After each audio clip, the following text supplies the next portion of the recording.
Understand the history of the World Wrestling Federation.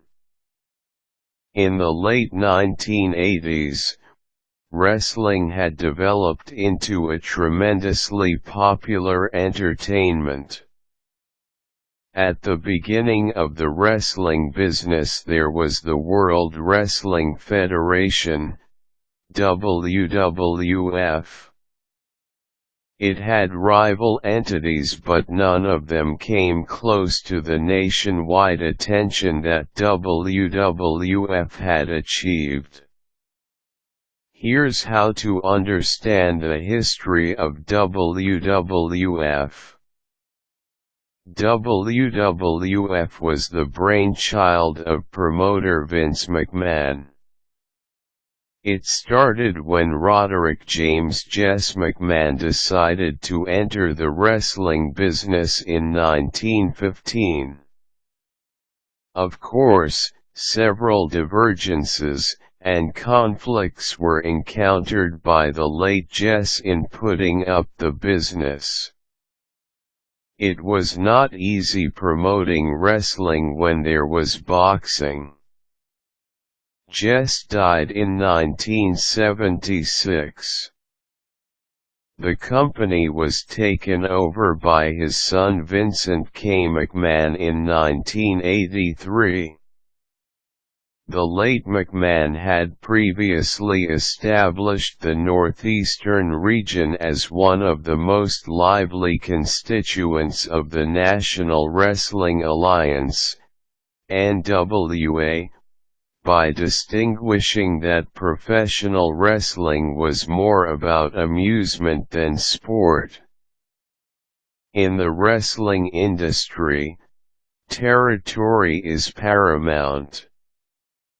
Vincent K. McMahon had an audacious vision. He was planning to take a venture that would put both the WWF and his own life in danger. Vincent let the WWF leave the NWA for the second time, which set the groundwork for his audacious experiment. Other wrestling promoters got angry when Vincent K. McMahon started marketing and syndicating WWF shows to TV stations across United States of America. McMahon also started advertising videotapes of WWF events in the outer Northeast. In short, he effectively ruined the spoken commandment among the American wrestling industry. McMahon would even use the earnings generated by advertising, tape sales, and TV deals to pirate talent from rival promoters. What happened was wrestling promoters nationwide versus McMahon and the WWF.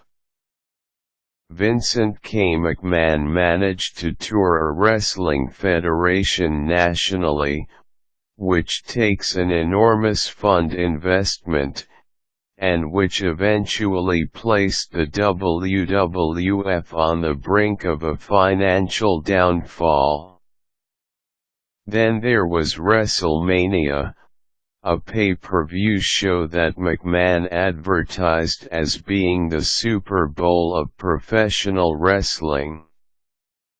It was a financial victory that almost took McMahon to bankruptcy, but the second golden age of wrestling would never have happened if McMahon had been afraid to soar. One of the talents that McMahon recruited was a young Terry Bollea, from Verngagnes, Iowa. He bestowed Bollea the Hulk Hogan gimmick. The period of rock and wrestling gimmick was also pioneered by Vincent K. McMahon. During WrestleMania 1, McMahon launched cross-promoting with MTV with various music stars like Alice Cooper and Cyndi Lauper starring at the pay-per-view. WrestleMania was colorful, bright, star-studded, and at times filled with appalling circus-like gimmicks. It became an annual event, while Hulk Hogan leads the WWF's golden age on camera. Needless to say, McMahon's huge ambition paid off after all. Other member promoters of the NWA could not keep up. They couldn't try to win with McMahon's budget, or they would eventually be forced out of business. NBC then started airing WWF shows nationwide. The WWF became the prevailing wrestling federation in North America throughout mid-1990s. That is until McMahon faced the new competitor in the person of Ted Turner's WCW under Eric Bischoff. WCW started pilfering talent from the WWF and Extreme Championship Wrestling, ECW. McMahon took action by creating new superstars in order to regain the ratings war.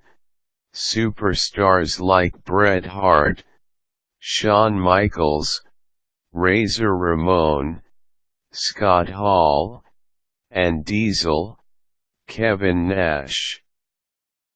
Ultimately, CWC pirated most of these wrestlers. The feud between two wrestling industry giants arrived at a new height in 1997, when the present WWF champion Bret Hart jumped to WCW. The WWF was very alarmed about the new development, not just because of Hart's popularity, but that some gimmicks inside the ring would be ruined since Bret Hart would be leaving. McMahon still managed to get out of that dilemma.